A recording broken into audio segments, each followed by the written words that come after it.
This PowerPoint looks at the 7 theories of deviance. We start with Durkheim's functions of deviance. And Durkheim's theory is broken down into 2 parts. And the first one is just looks at how we as a society define deviance and what behavior do we consider deviant or not deviant. So Durkheim says nothing is criminal unless we as a society decide it is. There's nothing inherently deviant or criminal in any act. The key is how society responds to that act. So this means that even if we look at universally, across time or across societies, there is no consistency of what is considered to be deviant. It is all based on the society in which we live. And he says we must not say that an action shocks the common consciousness because it's criminal, but rather it is criminal because it shocks that consciousness. So even something like murder, which is a formal mores in American society, there are some exceptions to murder where society says it is allowed. If you do it in self-defense, if you do it during a time of war, if you do it as part of your job as a law enforcement officer, or if you get sentenced to the death penalty, the government will take your life. So there are some exceptions to even something as serious as murder. The second part of his theory looks at the functions of deviance. So we're in functionalist perspective now, and we're looking at how deviance actually contributes to our society for the stability and survival of our society. So some of the functions of deviance are that it just helps us define what is right and what is wrong, right? We never know what is right or what is wrong unless people will break those rules. So it helps us, define what's right and wrong, and it helps us clarify what we believe and what is important to us, and it brings us closer together. And we see that during times of things like national tragedy or just tragedy within the community. It helps people, clarify what is right and wrong and brings people closer together when those things happen. Punishment draws people together against the offender, right? When somebody is sentenced for some kind of behavior that society deems heinous, it actually brings people together. Sanctions discourage violations and increase conformity, right? If people are not punished, then they're going to continue to push the limits, right? And get away with that behavior. So we need people to be deviant, and we need to punish people for being deviant. So it helps keep everyone's behavior in check. We see this with driving. There's certain roads that you could speed on. You're not going to get caught, but there's also roads that that if you go over the speed limit, even by just a little bit, you are definitely getting pulled over and getting a ticket. And we tend to obey the speed limit, hopefully, more in those situations when we know that there's a real threat and a real chance of us getting punished.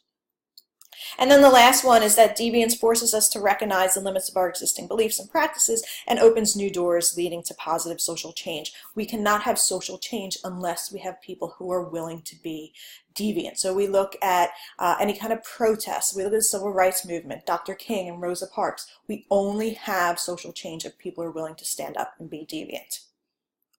Our second theory is Merton's strain theory. So this, it looks at some motivation for crime in this one.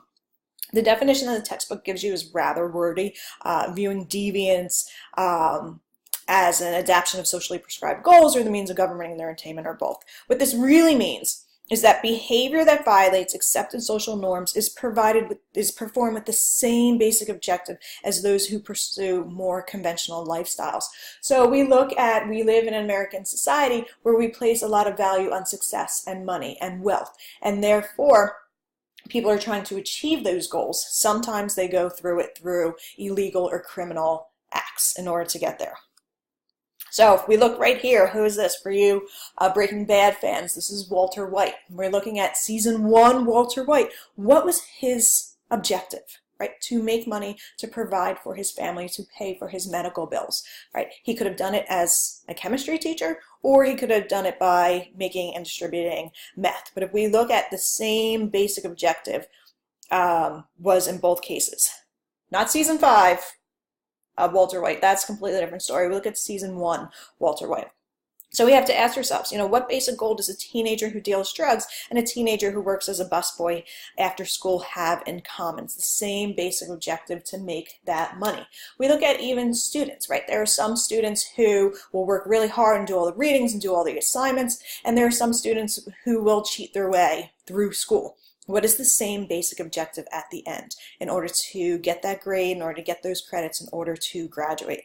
We say Merton's strain theory because this usually happens when people are going through some type of strain, some type of stress. So this looks at the type of crimes that are done out of desperation. So we see those arrests of women who are stealing diapers or formula from the grocery store. That would be Merton's strain theory. Anytime people are reacting, they're resorting to illegal means in order to support their family when they're out of work. Those are all examples of Merton's strain theory. Our next one is Hirschi's social control theory. And unlike the previous two theories, Hirschi's social control theory does not look at why people commit crimes, but rather why people don't commit crimes. Right? So what it's looking at, what it says is that our connection to people in society lead us to conform to society's norms, right? So our bonds to our family, our friends, our peers induce us to follow the norms of society. Right?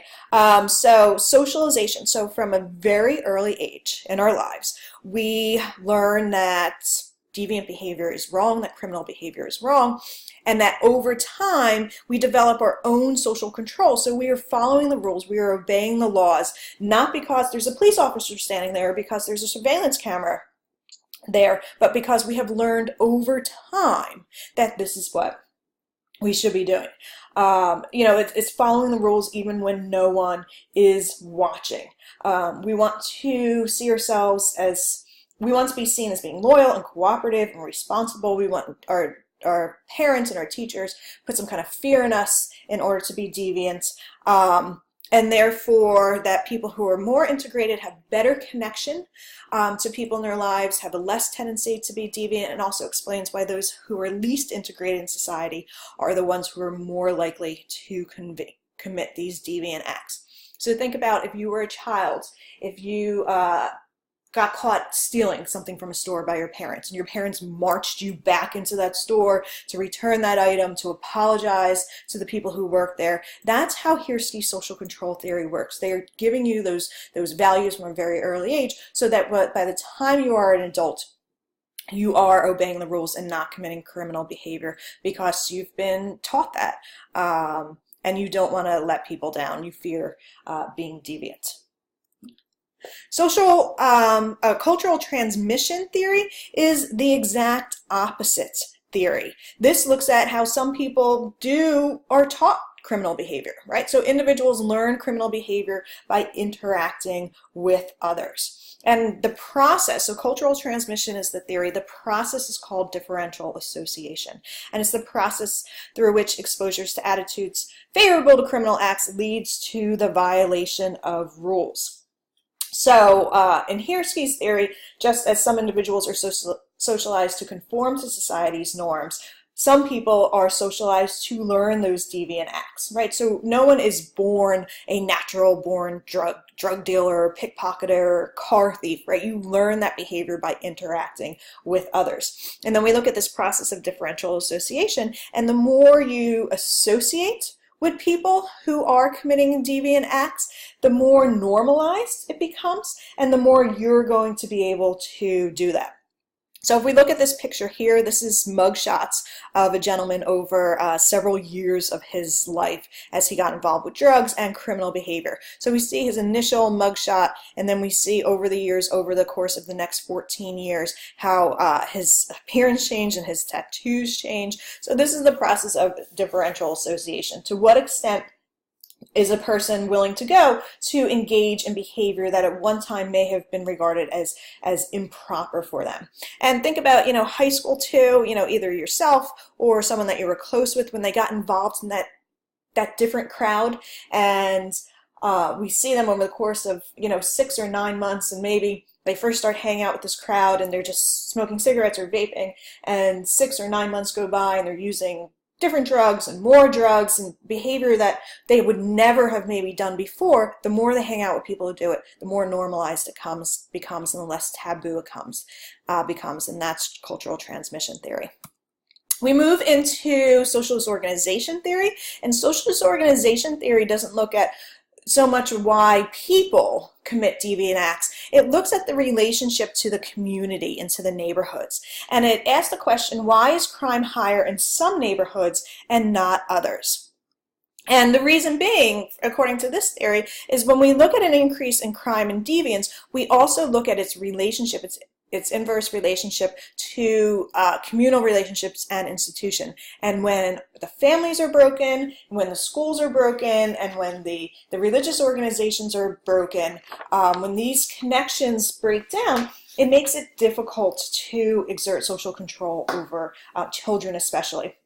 So we don't have community supervision. Playing outside becomes an opportunity for deviance, and the older children influence the younger children.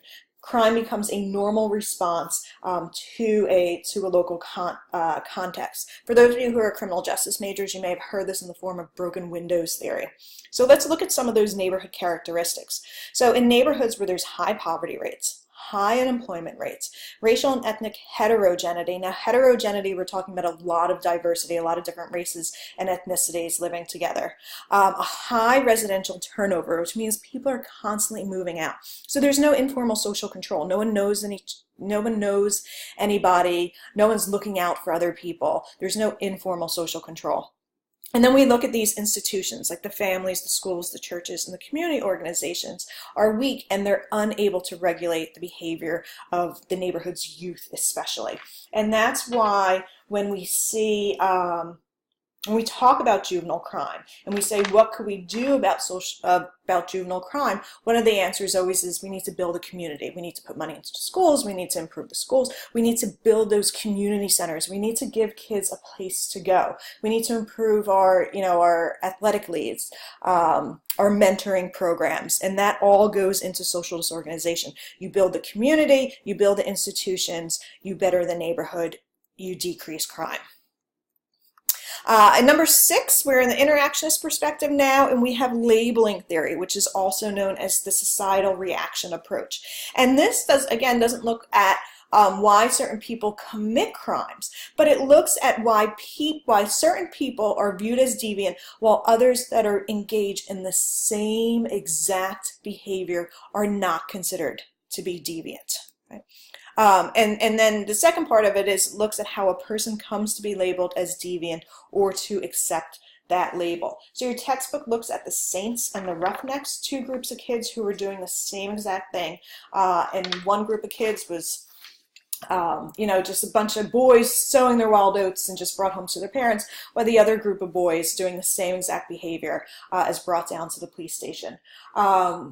We see this a lot when we look at cops' interactions with people of different races in our country. We see it with racial profiling. So anytime you have 2 groups of people or even 2 individuals who are doing the same exact thing, one group is considered to be deviant while the other group gets a pass on it. And we see it all the time. We even see it with social class. How some groups get a pass and some people don't. So that is labeling theory, societal reaction approach. We talked about the Saints and the Roughnecks. And then our last theory looks at, it's very similar to labeling theory, but it's looking at what happens when people do get involved in the criminal justice system. So not so much explaining behavior, but what happens when people get into the criminal justice system? How are they treated differently? And we call that differential justice. And it's the way in which social control is exercised over different groups. So we say the criminal justice system serves the interests of powerful people to protect their own interests, and they get to define deviance to suit their own needs. So we look at issues regarding race and ethnicity, which we look at a lot more closely in Chapter 13. We look at how social class, your ability to post bail or hire a private lawyer, affects your experience in the criminal justice system. And we look at gender and look at approaches to crime and deviance that are based on male views. And we see that with marital rape or victim shaming, sexual harassment. We look at things how women may be less likely to report domestic violence to police and social stigma surrounding some of these things. So those are your 7 theories of deviance.